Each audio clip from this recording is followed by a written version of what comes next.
Olá, meus amigos, sejam muito bem-vindos, pois está começando mais um Universidade e Comunidade, um programa produzido numa parceria entre a Universidade Federal de São Carlos, Campus Araras, e a Câmara Municipal de Araras, no estado de São Paulo. Vamos ao ar regularmente pela TV Câmara, mas você pode nos acompanhar também no YouTube. Acesse youtube.com.br, digite Universidade e Comunidade, e lá você encontrará todo o nosso trabalho. Este é o programa de número 50. Este programa de número 50 pode ainda ser comentado no facebook.com.br/Universidade e Comunidade. Acesse e dê sua opinião sobre o nosso trabalho. Este é um projeto de extensão da Universidade e da Câmara, como dito, que tem o propósito de aproximar a universidade da comunidade. E aqui, em Araras, o Universidade e Comunidade vai ao ar toda sexta-feira às 19h30 pelo NET TV, canal 4, com reprise aos domingos e terças-feiras às 19h30 e às quartas-feiras às 20 horas. E assim começamos. Stefano, tudo bem? Tudo bom, Josvaldo? Boa noite. Como é que vão as coisas? Estão bem.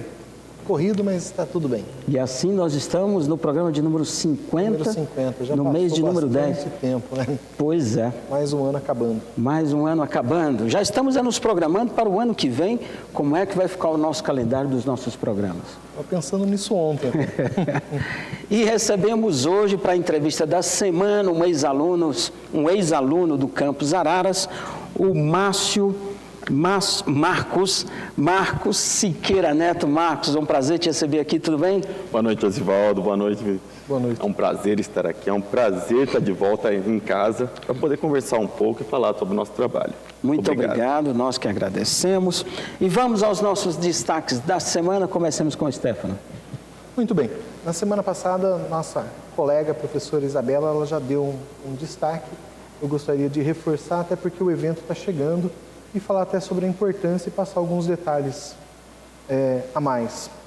Vai acontecer no próximo dia 15 de outubro, Dia do Professor, o terceiro encontro entre universidade e escola. Ele vai ser junto com o segundo encontro do PIBI de Araras. O nome do evento é Compartilhando Experiências. É um evento realizado pela UFSCar Araras, pelo Departamento de Ciências da Natureza, Matemática e Educação, e a intenção é comemorar o Dia do Professor, mas também reforçar a importância do PIBID como um programa nacional de iniciação à docência. Então, vou passar a programação, está prevista para acontecer no dia 15, e essa programação fica dividida em dois momentos, né? Um fora da UFSCar e um na UFSCar. Está previsto para que ocorra das 9 às 12 horas uma exposição do PIBID na Praça Barão de Araras. Depois do período da tarde, vão acontecer alguns eventos na UFSCar, no campus, no auditório. Está previsto a discussão de um filme às 13h30 e, na sequência, às 16 horas, uma mesa redonda, né? Tem como tema pesquisa e prática de ensino na interface universidade-escola. Professores e pesquisadores da Escola Estadual Sebastião Inoc Assunção de Arialva. Às 18 horas, os alunos e participantes do evento estarão apresentando painéis. É importante lembrar, acho que nesse momento, que a inscrição no encontro ela é livre, ela é aberta e dá direito à apresentação de um painel, né, nessa sessão científica. E às 19 horas vai acontecer uma outra mesa redonda que vai discutir os caracteres do PIBID, né, conjunturas e experiências na relação universidade-escola. Acontece também na UFSCar em Araras. E às 21 horas, a apresentação dos painéis no segundo momento, que também acontece no pátio ali do auditório. É importante ainda destacar que as inscrições elas são gratuitas e vão até no dia 10 de outubro. E as inscrições elas podem ser feitas pelo site sites.google.com/site/encontro universidade e escola. Depois esse endereço ele vai aparecer aqui para todo mundo consultar. Okay?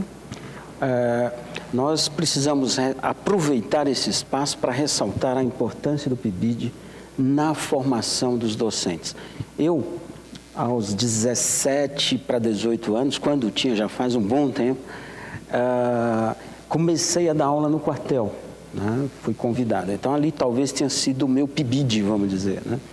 Como é que o sujeito começa, né, a ter experiências pedagógicas? Isso é muito complexo, isso é muito complicado, né? Se ele for levado diretamente para a sala de aula, ele fatalmente não produzirá os resultados esperados. O PIBID permite que esse indivíduo, esse cidadão, ao chegar na sala de aula, ele tenha um acompanhamento e prepara melhor para a condição de professor que ele terá no futuro. E esse programa, nós vimos comentando agora há pouco, né, Marcos, a respeito dos cortes que o governo federal está fazendo, né, que são cortes severíssimos, e o Ministério da Educação é um ministério que tem um orçamento grande, o segundo maior orçamento do país, né, de todo o ministério, primeiro saúde, segundo educação. Quando se fala em cortes, o Ministério da Educação é o mais visado, né? E dentro do Ministério da Educação, universidades são muito visadas. E no caso específico do PIBID, existe um risco, nesse momento que nós estamos vivendo, de que ele possa sofrer severos cortes nesse ano de 2015 para 2016. Bem, a escolha também do dia 15, do dia do professor, né, para associar bem, né? Ressaltar a importância da formação do profissional. E foi uma escolha também nacional. No Brasil inteiro vão estar acontecendo alguns eventos no mesmo dia, ressaltando a importância do PIBID. Legal. Muito bem. Podemos seguir? Podemos. Vamos aos meus destaques da semana. Eu tenho basicamente 2 destaques. O primeiro deles é o aumento do dólar. Você que está em casa, está com viagem marcada para o exterior? Se for para algum país que use o dólar como moeda, apresento-lhe os meus pêsames. Vivemos um momento em que a moeda americana bateu acima de R$4, e isso tem um significado muito grande para a economia nacional. Por quê? Porque nós, até bem pouco tempo, conversávamos sobre dólar na faixa de 2,80, né? Aproximadamente um ano atrás. Se você perceber a seguinte situação, quando nós imaginamos em PIB per capita no Brasil, há cerca de 12 meses atrás, nós tínhamos um PIB por habitante ano na ordem de $12 mil por habitante ano, $13 mil por habitante ano. Com esse aumento, essa desvalorização, esse aumento do dólar e desvalorização do real, o nosso PIB per capita caiu para $7 mil por habitante ano. Isso é um empobrecimento severíssimo da população brasileira em relação a outros países nesse momento que nós estamos vivendo. E há quem diga que a inflação ligada ao dólar, quer dizer, a inflação que o dólar produzirá, né, ainda não se concretizou. Ela acontecerá um pouco mais para frente. É uma inflação de médio e longo prazo, por quê? É na reposição dos estoques, da matéria-prima, etc. e tal. O que implica ou este dólar baixa desses 4 e alguma coisa, ou nós teremos realmente um país mais complicado do que o que ele está atualmente para um cenário futuro. O governo age aumentando a taxa de juros para reduzir a inflação. É esse o mecanismo. Aumenta a taxa de juros, as pessoas compram menos, a inflação baixa. Nesse momento nós temos taxa de juros muito alta e a inflação começa a dar sinais de queda e uma perspectiva que nós tenhamos no próximo ano uma inflação menor. Porém, se o dólar continuar muito alto, ele pressionará a inflação dos anos seguintes, o que pode representar o seguinte: o aumento da taxa de juros poderia ser inócuo no que tange ao controle da inflação. Isso é muito perigoso. Ou seja, se os políticos não estão resolvendo as questões políticas, a economia está dando o jeito dela, da pior forma possível, mas está dando o jeito dela. Professor Stefano, você que ia para os Estados Unidos esses dias, ou não sei. Cancelei a viagem. Cancelou a viagem. Não, eu não ia para os Estados Unidos, não. Mas até conversando ontem mesmo sobre essa questão com alguns amigos, colegas de grupo de pesquisa em Campinas, essa alta do dólar ela aconteceu em vários países da América do Sul. Exato. Mas o Brasil ele está o dobro na frente do que o segunda maior valorização. Então, no Brasil, a situação está realmente delicada. Muito bem lembrado, porque o dólar só não teve uma valorização maior sobre o real do que o rublo russo, né? Sim. Que é um país que vive uma situação delicada, de conflitos, sanções, nesse momento em que nós estamos vivendo. Então, os nossos problemas, eles são internos, na verdade, né? Não são externos como aparenta ser, porque externamente todas as outras moedas elas não estão tendo, conforme o Stefano acabou de comentar, esse mesmo problema. Vamos torcer para que isso melhore, porque dólar 4 e alguma coisa segundo o que eu ouvi dizer por alguns dos nossos contatos aí, é insustentável, porque várias empresas no Brasil têm dívida em dólar. E aí, imagina uma empresa que deve em dólar, que ela não teve de aumento no seu custo, né? Nas suas despesas, E fica na sua ainda dívida. uma incógnita sobre o que vai acontecer com esse valor, né? Porque eu já ouvi De tudo. de tudo, inclusive de que não para por aí, né? Nossa Senhora, tomara que pare. Tudo bem? E o segundo destaque que eu tenho essa semana, o governo federal está tentando, vamos falar no gerúndio, né? Tentando promover uma reforma ministerial. O governo que está no seu 10º ano, né? Desculpa, no seu 10º mês, está já promovendo uma reforma ministerial. Você que está em casa sabe quantos ministros nós temos no Brasil? Aproximadamente 39, né? Aproximadamente não, 39 ministérios. É a única democracia ocidental que tem tantos ministros, né? É muita gente para uma produção relativamente pequena. Nós temos ministros de tudo e quanto é tipo. Ministro da Pesca, por exemplo, ministro dos Portos, ministro... Até uma história que diz o seguinte, daqui a pouco, se tem o ministro da Pesca, pode dividir o ministério entre o ministério do pescador e do pescado, né, para criar mais 2 outros ministérios. Quer dizer, é um exagero. O que o governo está tentando fazer é reduzir o número de ministérios, o que é uma medida emblematicamente positiva. Economicamente o impacto não é tão grande, mas simbolicamente é importante. E, ao mesmo tempo, reorganizar as forças políticas para contemplar o atual cenário entre os partidos que apoiam a base, para ter uma condição de governabilidade melhor. Tomara que dê certo. Tomara que dê certo. Mas existe um loteamento político muito grande, né? Porque os ministérios eles podem ser divididos em aspectos técnicos e políticos. Ambos têm que ser obedecidos, mas, mesmo que se trate de um político, tem que ser um político de alta envergadura, de modo tal que traga contribuições técnicas para o governo. Só a título de curiosidade para você que está em casa, comentei que nós temos 39 ministérios aqui. Por exemplo, na Argentina, nós teríamos 16 ministérios apenas, né? Na Alemanha, o país da moda, um país importante economicamente, 14 ministros, né? Nos Estados Unidos, apenas 15 ministros. Quer dizer, por que nós precisamos de quase 40? Né? Isso não quer dizer sinônimo de eficiência, senão esses países não teriam tão poucos ministros, né? Ministérios. Certo? Certo. Pegando um gancho nisso, né? Eu também estou torcendo bastante para que isso dê certo, porque acaba sendo mesmo um ponto positivo, ou acaba sendo algo que, na verdade, é urgente. Mas se isso tivesse acontecido talvez há um mês atrás, antes do governo apresentar a proposta orçamentária do próximo ano, onde já ficou totalmente complicado, que mostrou que não ia ter dinheiro para pagar, acho que seria muito mais positivo naquele momento, tentar fazer um rearranjo interno ali, né, antes de apresentar um déficit tão grande.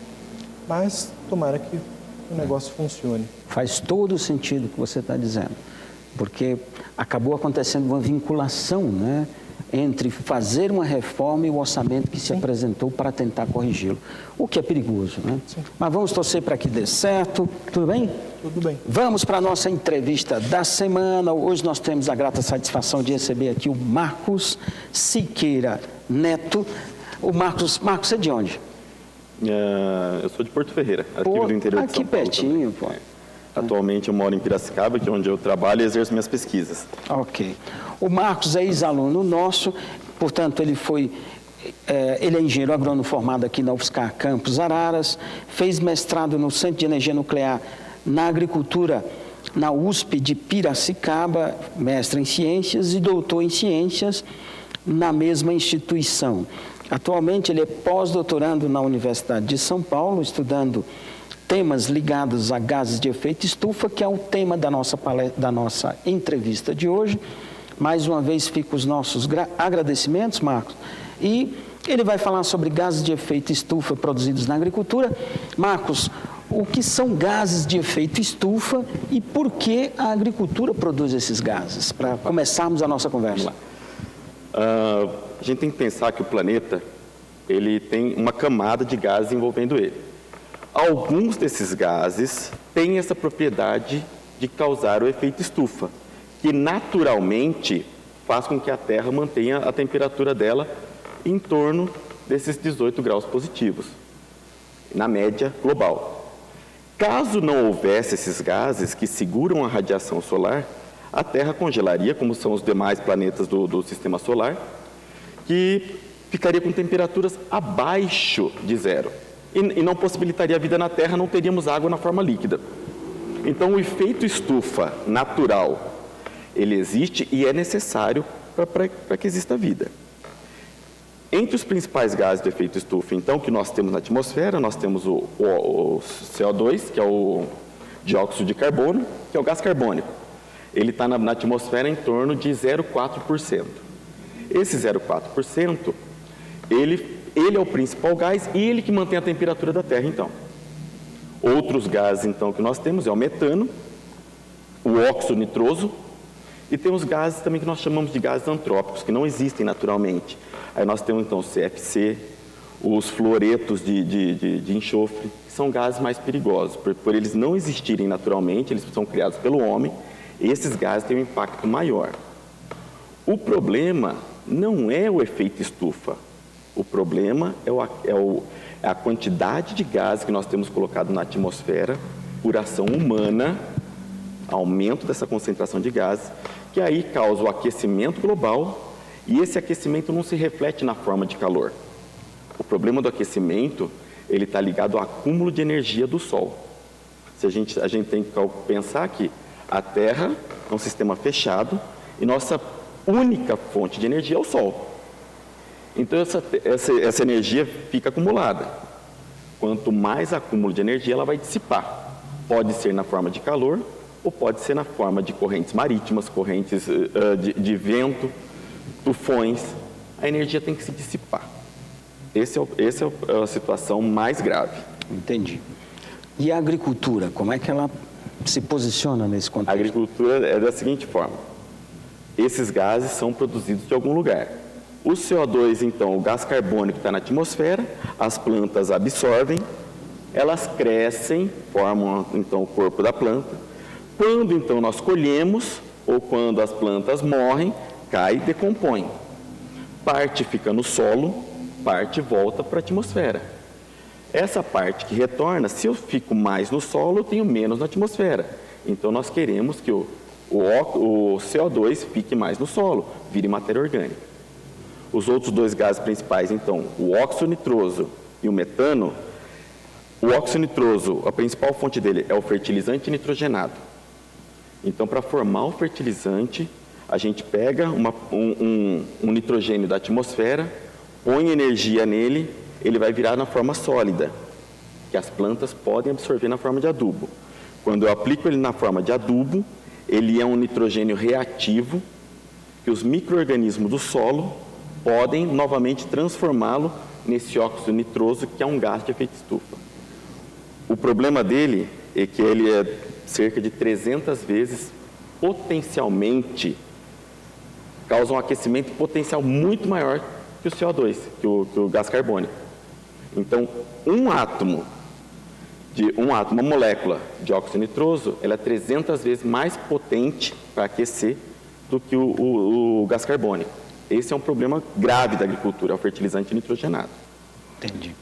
O outro, que é o metano é formado no solo, principalmente na agricultura, em solos que recebe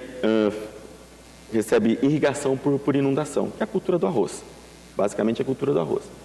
Quando eu falei, então, que a matéria orgânica está no solo e que o micro-organismo vai pegar essa matéria orgânica e vai devolver na forma de CO2, do gás carbônico, se eu tenho uma condição de alagamento, ele não tem oxigênio para respirar e virar CO2. Ele vai sofrer um processo de redução, uma fermentação, e vai gerar, então, o metano. O problema do metano é que na atmosfera ele tem um potencial de aquecimento em torno de 30 vezes maior que o gás carbônico também. Que o CO2. Exatamente. Entendi. Outra fonte do metano também, que é muito elevada, é a pecuária. A bovinocultura, né? A bovinocultura. Não é o problema de um boi. Nós não estamos falando de um boi. Nós estamos falando, no Brasil, do segundo maior rebanho mundial. Então, o animal, ele ingere a gramínea. Na fermentação entérica dele, para absorver os nutrientes, ele tem a eructação, ele arrota. Esse arroto tem muito metano. Existem estudos para reduzir isso. E é possível. Ok. Isso ao longo dos anos, no Brasil, essa emissão vem aumentando? Como é que isso é? Então, nossos resultados, nossos estudos mostram que vem aumentando sim, justamente não só no Brasil, mas num contexto mundial, principalmente falando da agricultura. A partir da década de 50, nós temos a Revolução Verde. A Revolução Verde era que o aumento populacional, nós temos que produzir mais. O que foi feito na agricultura, então? A utilização mais intensa de insumos, trator, agroquímicos, fertilizante. Eu preciso expandir a área para que possa produzir mais para alimentar a população. Então, essa expansão diária, eu preciso de mais fertilizante. Claro. Mais fertilizante, maior emissão. Nós buscamos meios de usar fontes que emitam menos, para que a agricultura não seja tão impactante. Mas o impacto existe e nós temos que trabalhar com ele. Só me corrija, Marcos, para as pessoas que estão em casa também. Mas para todos os efeitos, os gases de efeito, para todos os efeitos, os gases de efeito estufa, eles contribuem para o aquecimento de alguma forma. E está, de fato, aquecendo, é isso? Sim. Isso é verdade? Isso é uma verdade. Nós temos duas situações, nós temos, na verdade, duas vertentes na ciência. Isso. Vamos lá. Né? A vertente que não acredita no aquecimento causado pelos gases, e a vertente que nós trabalhamos, que nós verificamos o aumento da concentração. Esse povo que não acredita está vivendo aonde, afinal? Então, é justamente isso. A nossa pesquisa está baseada no seguinte fato. Existe essa vertente que não acredita, eles acreditam que está acontecendo um aquecimento cíclico planetário. Entendi.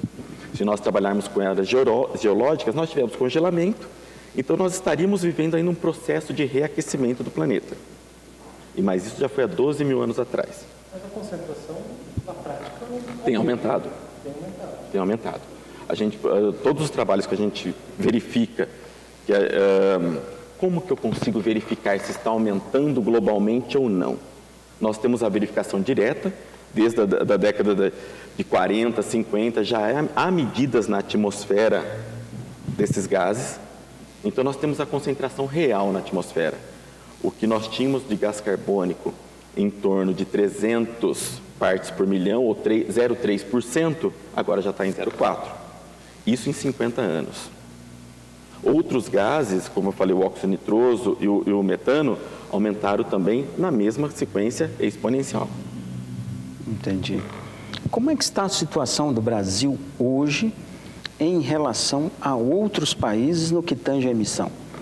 O trabalho que a gente segue muito como referência é o trabalho das Nações Unidas, né, que é do IPCC, que é o Painel Intergovernamental de Mudanças Climáticas, né? Eles têm as reuniões e eles geram os relatórios.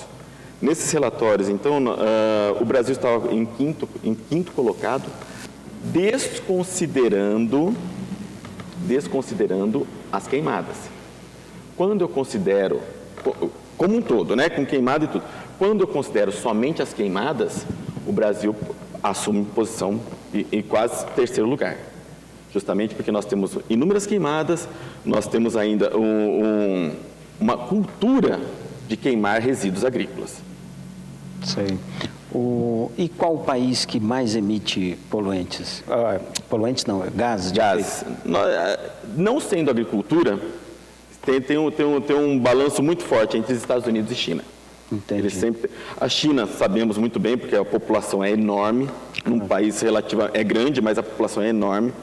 A base da alimentação deles é o arroz, então eles têm muito campo inundado, eles emitem muito metano.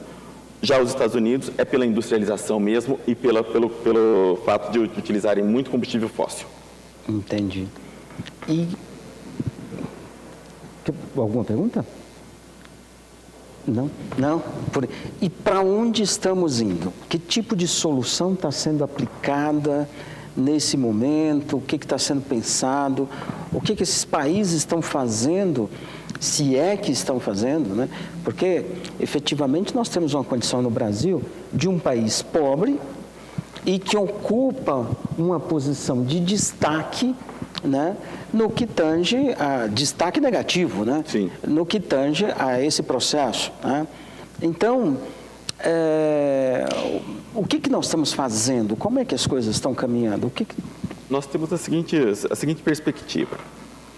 Globalmente, nós precisamos principalmente reduzir o consumo de combustíveis fósseis, que seria basicamente o petróleo e o carvão. Substituir por fontes renováveis de energia, seja ela eólica. Nós temos um certo problema em assumir isso, mas a energia nuclear não emite gás de efeito estufa. Fazer o quê? Não dá para resolver tudo. Não dá, temos que trabalhar com as opções que temos. Sim. E também os biocombustíveis. Seja ela a transformação da biomassa hoje, que a gente pega as palhas e podemos transformar em combustível, ou mesmo como se fosse o etanol da cana-de-açúcar, é um biocombustível, e também o biodiesel. Então, essa é uma vertente. A segunda vertente é otimizar a produção. Seja ela por um manejo de adubação que emita menos gases.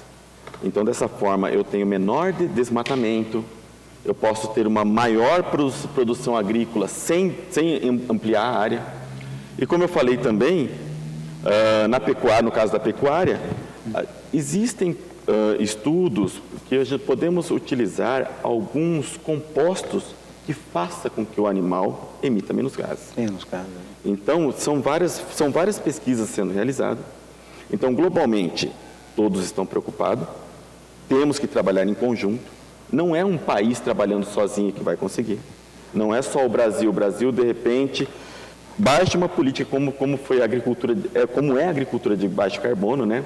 Programa ABC, que prioriza plantio de florestas, plantio direto para aproveitamento melhor da área, manejo de dejetos animais que também emitem os gases. Então tem que ser uma ação conjunta, globalmente, não somente aqui no Brasil. Entendi. E alguns países estão mais adiantados nessa pesquisa? Olha, o que eu posso verificar, que nós verificamos, é que caminhamos juntos. Caminhamos juntos. Tem muitas pesquisas são realizadas na Europa. A China mesmo tem muita pesquisa voltada para isso. Os Estados Unidos tem um grupo de pesquisadores forte. Então, é global. A implementação que nós vemos, muito mais é na Europa.